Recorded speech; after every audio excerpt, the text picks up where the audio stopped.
Ya pemirsa, untuk mengetahui lebih lanjut mengenai strategi militer yang diterapkan Amerika, Israel menyerang Iran dan begitu juga sebaliknya. Langsung saja kita bahas, ada pakar strategi militer PPAU sekaligus alumni US Air War College Marsma TNI Purnawirawan Agung Sasongko Jati. Halo, selamat siang Bapak. Selamat siang. Baik, Bapak, kalau misalkan kita berbicara mengenai konflik yang terjadi di Teluk Arab saat ini, sebenarnya strategi yang dilakukan oleh Amerika dan Israel menyerang Iran ini menurut Anda seperti apa? Strateginya sama, standar strategi dari air power ya,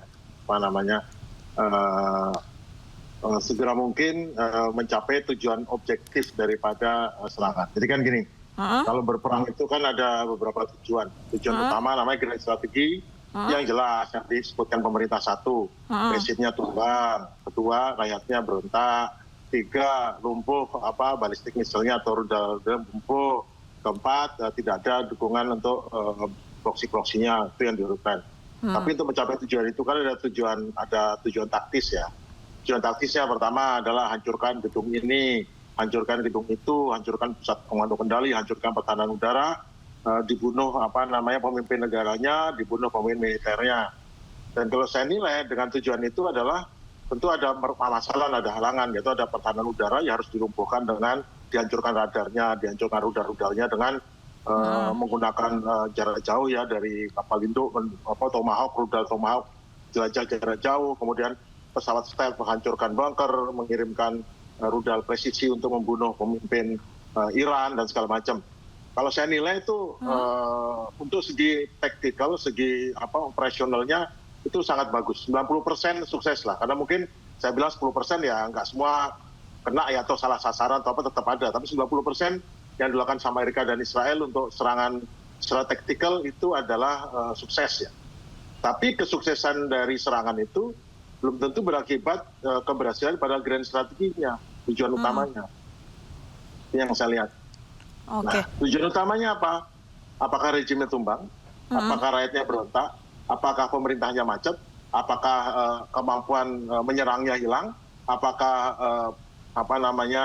proksinya juga berhenti? Nyatanya nggak ada satupun dari tujuan grand strateginya tidak tercapai. Malah sebaliknya mengalami permasalahan di bidang kawan-kawan di sekitarnya, itu yang terjadi malah. Tapi kalau misalkan Anda berbicara 90% sukses AS Israel menyerang Iran, tapi adakah strategi yang di luar dari prediksi Amerika Serikat dan Israel? Tadi Anda sudah sampaikan begitu bahwa dua negara ini ternyata tidak berhasil meruntuhkan rezim dari Iran. Justru negara-negara lainnya jadi ikut mempertanyakan begitu, dan mereka jadi kena dampaknya karena Iran menyerang negara mereka, di mana negara-negara mereka ini ada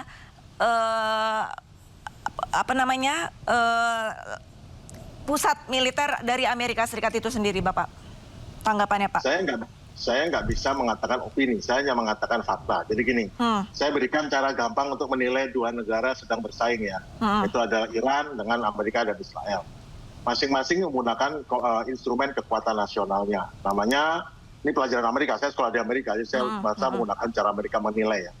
Jadi strategi itu akan strategi nasional, nasional akan menegaskan negara ini menggunakan kekuatan diplomasinya, kekuatan informasionalnya, kekuatan militer dan ekonomi. Sebelum perang, itu secara diplomasi Iran ya kalahlah sama Amerika di bidang diplomasi. Kemudian di bidang informasional kalahlah. Iran kelihatan jelek di mata masyarakat, meskipun nggak tahu, tapi pokoknya jelek lah, kurang, pasti kalah lah. Militer jelas kalahnya nih, kalah secara kekuatan. Dan ekonominya sudah babak belur, tuh sudah disanksi selama berpuluhan tahun. Nah, mereka sedang diskusi, sedang berunding untuk soal nuklir. Tetapi pada akhirnya Israel yang merasa, wah ini rugi nih kalau nanti berunding nuklir, Iran bebaskan sanksinya, Iran malah berkembang besar. Ini pesaing saya akan gede. Israel memutuskan untuk menyerang.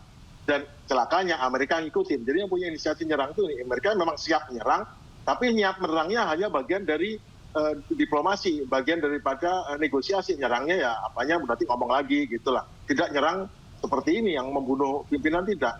Tapi akhirnya ikutlah nyerang. Dengan mungkin diyakinkan Israel, kita akan sukses nih, pemimpinnya akan mati nih, akan gini, kita bisa regime change nih. Akhirnya Amerika yakin ikut nyerang. Blah. Yang terjadi sekarang, setelah seminggu serangan, pertanyaannya, secara diplomasi, apakah tadinya Amerika berusaha hebat, sekarang diplomasi kan kelihatan rontok diplomasi Amerika. Iya. Sekutu-sekutunya udah nggak percaya dia loh. Ini kamu kok malah pilih Israel, bahkan yang jauh di Korea dan Jepang, loh ini kok malah senjata saya diambil untuk Israel. Percaya nggak Amerika setia? Kemudian informasional, nggak perlu Iran itu propaganda.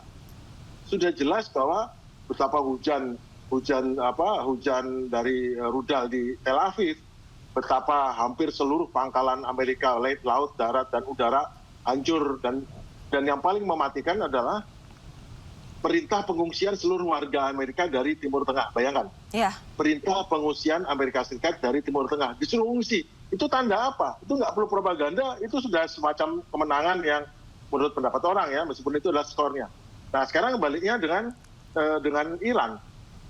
Iran sendiri, bagaimana dia? Setelah diplomasi, dia naik daya tawarnya. Orang nyatanya NATO nggak mau dukung Amerika, Inggris mengatakan tidak, Prancis bilang saya hanya kepentingan saya sendiri, Spanyol malah menolak. Berarti kan ada kerusakan di tingkat diplomasi Amerika yang lebih tinggi. Informasional, tadi sudah kacau tuh, nama baik Amerika runtuh, semua pergi ngungsi, hancur semua. Jadi keamanan yang ditawarkan Amerika untuk Timur Tengah ternyata nggak aman, Amerika aja nggak bisa bertahan. Pada ngungsi semua, pada ketakutan, pada orang nangis di Israel minta dihentikan serangan dari Iran. Kemudian militer, betul hancur militernya Iran yang nampak di atas permukaan. Tapi secara daya menyerang, ternyata Iran dihancurkan tiap hari. Sekarang sortinya dari 150 sorti sehari mereka, sekarang tinggal 20-30 sorti nih dari Israel nyerang, dan Amerika juga cuma 10-20 sorti aja. Dan ternyata masih tahan, tidak ada perubahan dan sistem kepemimpinan, tidak ada pemerintahnya kacau, tidak ada demo, tidak ada pemberontakan, baik-baik saja meskipun banyak kerusakan, tapi tidak runtuh, tidak seperti dugaannya. Itu adalah militer. Secara militer, ya mereka bisa sanggup membalas. Dan secara ekonomi, sekarang yang megang kunci Iran. Ekonomi Amerika terganggu nggak? Ya semua ngungsi semua loh, ekspatriatnya pergi semua, berarti kan terganggu bisnisnya. Iya. Kemudian terganggu nggak minyaknya itu? Terganggu. Dan kalau sudah terganggu, nanti di Eropa pada kacau, harga naik semua, yang lain semua. Tapi yang Cina boleh lewat tankernya, si Rusia boleh lewat tankernya, India boleh lewat tankernya. Nah tapi yang pihak yang mendukung, makanya banyak pihak barat, saya tidak mendukung Amerika. Inggris bilang saya tidak mendukung Amerika, kenapa? Daripada dia kena masalah. Artinya megang instrumen of power ekonomi malah Iran sekarang. Betul, propaganda lewat media barat, bahwa serangannya menghancurkan. Tapi apa artinya kehancuran? Kalau terus tetap baik-baik saja berjalan pemerintahannya, masyarakatnya tangguh, dan tidak ada satupun di medsos rakyatnya minta ampun dan minta harga dihentikan serangan seperti yang terjadi di Tel Aviv. Itu yang terjadi sekarang. Analisanya ini bukan soal pro Iran, bukan soal pro Amerika. Ini saya menilai dari diplomasi militer ekonomi, ternyata yang satu naik dari skala 0, yang dari skala 100 turun ke bawah. Nah sekarang tinggal makin lama makin turun, satu lagi makin naik. Itu pilihannya. Tapi Pak Agung, mungkin dari sudut pandang Anda sebenarnya kan sebelum adanya serangan pada tanggal 1 Maret begitu, diplomasi memang masih berlangsung. Keuntungan ataupun kerugian yang dihadapi Amerika jika diplomasi ini berhasil atau gagalnya ini sebenarnya lebih banyak yang mana? Apakah lebih banyak keuntungan yang dimiliki Amerika jika diplomasi ini berhasil, atau justru lebih banyak kerugiannya jika diplomasi ini berhasil? Karena saya bicara kepentingan Amerika, kepentingan Israel, sekarang Amerika.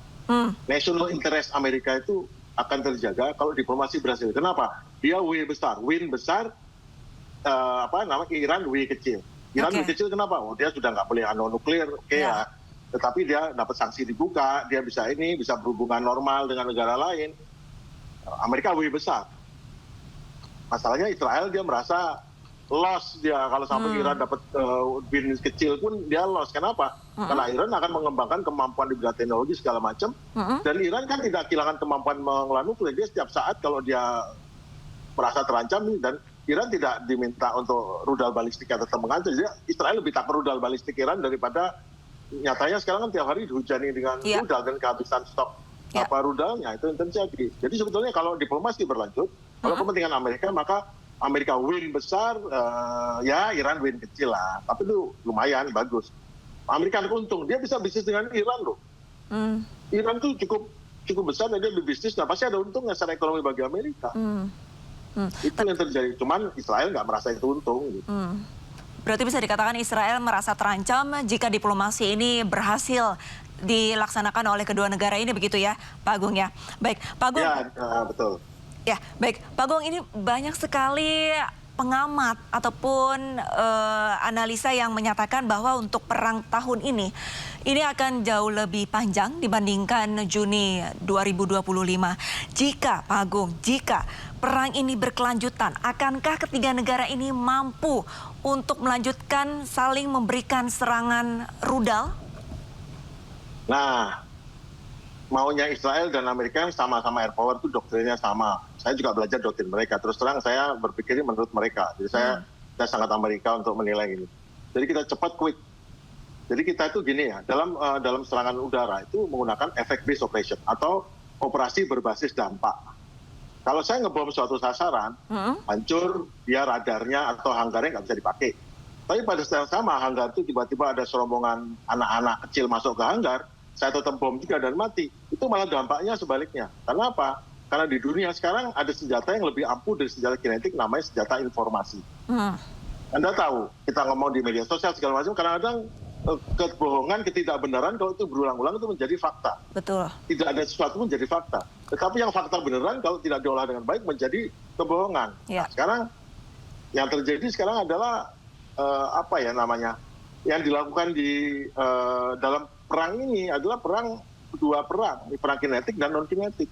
Dan setiap kebohongan itu harus ada buktinya. Contohnya seperti si Israel mencoba mengadu domba negara Arab dengan Iran pada saat serangan dengan serangan itu mereka mencoba mensabotase Aramco, mensabotase beberapa kilang minyak di sini dan juga mereka kayaknya mensabotase menyerang pangkalan udara di Siprus, Yunani dan menyerang pangkalan udara di Ikrilik, Turki dan sekarang Azerbaijan. Ya ternyata Iran bisa membuktikan saya nggak menyerang kamu, itu ada orang lain yang namanya false flag operation atau cipta kondisi.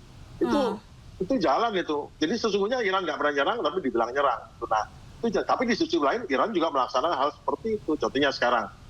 Sekarang kan ternyata sudah depleted sudah berkurang tuh rudal anti pertahanan udara. Sehingga yang dilindungi hanya objek vital betul. Mereka sangat kehabisan rudal penyanggar. Kenapa? Karena satu rudal balistik mungkin dia bisa menembakkan 3, 4, 5 rudal untuk aero tingkat tinggi. Kemudian David Sling juga tingkat rendah. Kemudian Iron Dome itu nggak bisa nahan balistik. Iron Dome itu untuk rudal dari roket-roketnya Hamas itu atau roketnya Hezbollah, tapi untuk rudal balistik dia nggak bisa.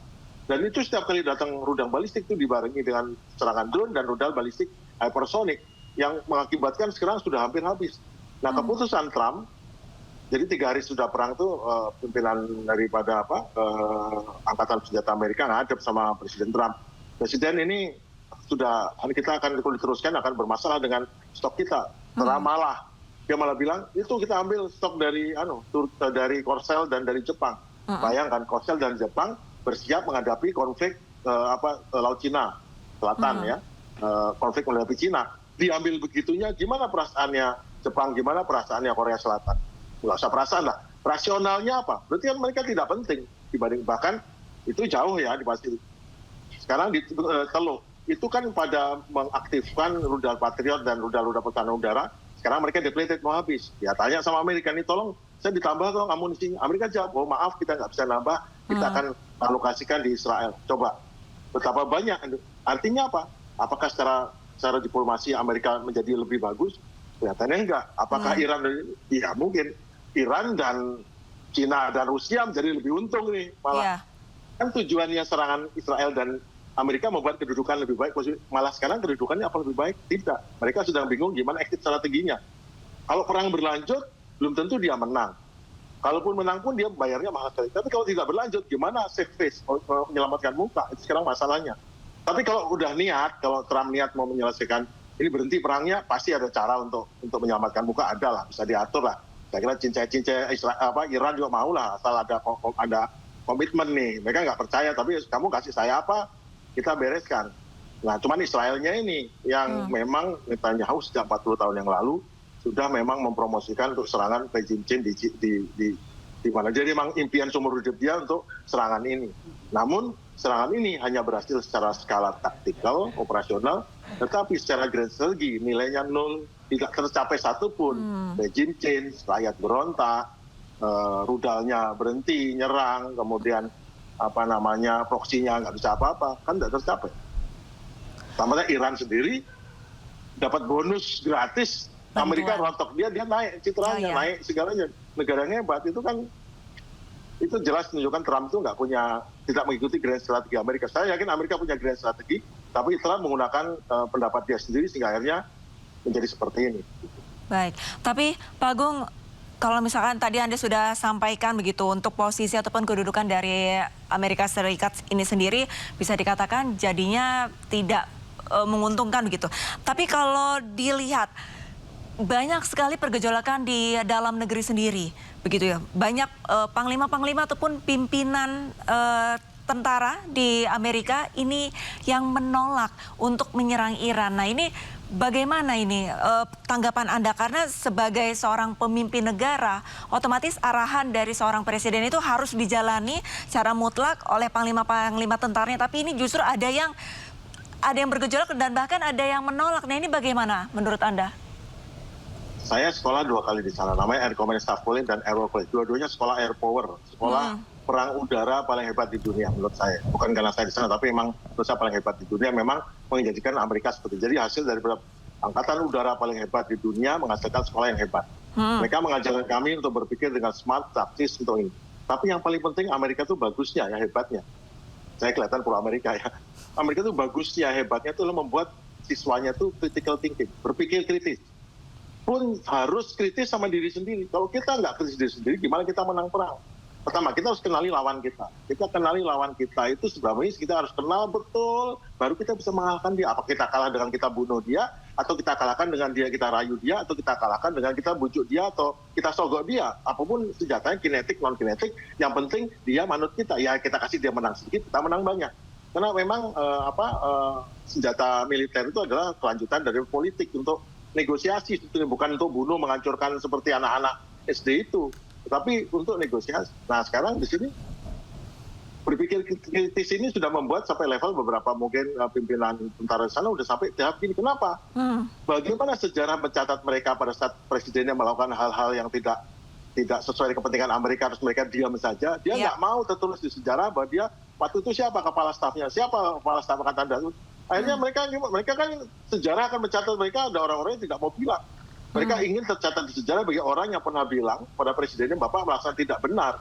Bukan orang yang men-yes-man-kan. Karena apa? Itu adalah integritasnya seorang militer. Adalah dia tidak ber-yes-man pada saat pemimpinnya melanggar ataupun membuat kepentingan nasional Amerika terganggu. Dia harus mendukung. Dan apakah kemenangan perang ini dari strategi ini untuk kepentingan nasional Amerika? Setelah dihitung tidak. Kepentingan Israel dan kepentingan mungkin bisnis ya. Atau peluang bisnis. Dan mereka jadi tahu, ini segala macam itu kerugian bagi Amerika, citra nama, posisi kedudukan yang sudah bertahun-tahun Amerika eksis di Timur Tengah, tiba-tiba dalam waktu 1 minggu, wipe out, semua terusir, semua pergi, bisnis kacau, dan nanti mau bikin tentara lagi harus bikin perjanjian baru, dan belum tentu teman-temannya kan merasa dikhianati semua. Bahkan Iran mendapatkan posisi yang lebih baik. Nah tentu sebagai seorang tentara, dia tahu bahwa presidennya ini telah melanggar hukum internasional, satu. Yang kedua, karena tidak boleh menyerang tanpa alasan dan menurut Amerika kan kalau orang itu tidak mengancam Amerika langsung, ya nggak bisa. Ya negosiasi lah macam-macam cara, tapi tidak membunuh. Itu yang terjadi. Jadi memang mereka harusnya begitu, critical thinking seorang perwira Amerika adalah memang kepentingan nasional di atas segalanya, di atas presiden, di atas yang lain. Baik, berarti militer yang ada di Amerika ini secara tidak langsung patriotismenya ini bergejolak begitu ya. Tapi Pak Agung, kalau misalkan kita lihat dari segi peralatan ataupun rudal yang dikirimkan dari masing-masing negara, sejumlah pengamat ini melihat Iran ini mengirimkan drone yang bisa dikatakan jauh lebih murah dibandingkan alat-alat dari Amerika Serikat. Kita ketahui Amerika Serikat memiliki modal dan alat-alatnya juga mahal. Apakah memungkinkan Iran untuk memenangkan pertarungan ini dengan negara adidaya Amerika? mungkin kemenangan itu tidak bentuk Amerika menyerah diduduki negaranya atau Israel menyerah, tetapi kemenangan atau tidak ini adalah posisi mana yang lebih advantage, mana yang mendapat posisi. Jadi ini kan perang itu kan adalah balance of power, bagaimana powernya kuat. Power masing-masing itu, power itu bukannya militernya banyak menang, banyak yang mati, tapi secara diplomatik dia meningkat nggak, secara informasional, secara perbandingan meningkat nggak, secara militer dan ekonominya meningkat nggak. Jadi peluang ekonomi meningkat, nah siapa yang lebih meningkat itu yang lebih pantas dibilang sebagai pemenang. Siapa yang menjadi turun dari modal semula tidak bertambah, itu mesti dibilang kalah. Tapi bukan saya menentukan menang dan kalah, tetapi menang dan kalah sendiri itu berada di masing-masing. Bagi pihak yang sangat pro itu kekalahan kadang-kadang dia kemenangan. Contohnya pada saat sebuah kapal Israel ditembak oleh Hezbollah di lepas pantai dan itu kapal itu hanya terbakar, dia rusak selama 3 hari, habis itu jalan. Tetapi habis itu Hezbollah dihajar habis-habisan, banyak yang rusak gini. Tetapi bagi masyarakat yang sedang berjuang memperjuangkan kemerdekaan Palestina, itu kemenangan. Kenapa? Karena merusak nama bahwa ternyata bisa dihancurkan oleh gerilyawan. Bayangkan.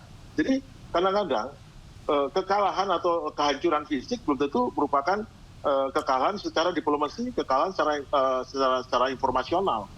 Jadi sekarang yang disebut kekalahan adalah bagaimana kalau dia secara informasional dia tidak bisa kelihatan baik, secara diplomasi dia daya tawarnya atau daya saing atau daya diplomasi kan daya tawar, daya saing, daya bujuk, daya tekannya itu menjadi lebih kuat, dan secara ekonomi apakah dia dapat keuntungan dari situ.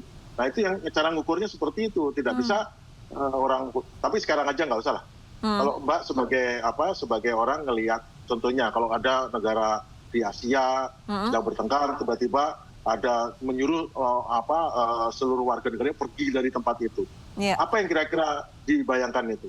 Sekarang bayangkan warga negara Amerika dari seluruh Timur Tengah diminta pergi meninggalkan Timur Tengah. Berarti kan meninggalkan bisnis, meninggalkan posisinya. Orang bilang yang bela diri, itu kan sementara. Ini Amerika loh, ini bukan negara Indonesia atau negara yang ini Amerika loh sampai gitu. Artinya apa? Dia sampai titik di mana dia tidak bisa beri perlindungan lagi, kamu pergi. Berarti tidak mampu memberikan perlindungan warga negara lain, artinya apa? Dia sudah levelnya sudah turun dari negara adik kuasa menjadi tidak sekuasa itu. Itu yang terjadi. Baik, terima kasih banyak ke Bapak Marsma TNI Purnawirawan Agung Sasongko Jati selaku pakar strategi PPAU sekaligus alumni US Air War College sudah bergabung bersama kami. Salam sehat Bapak.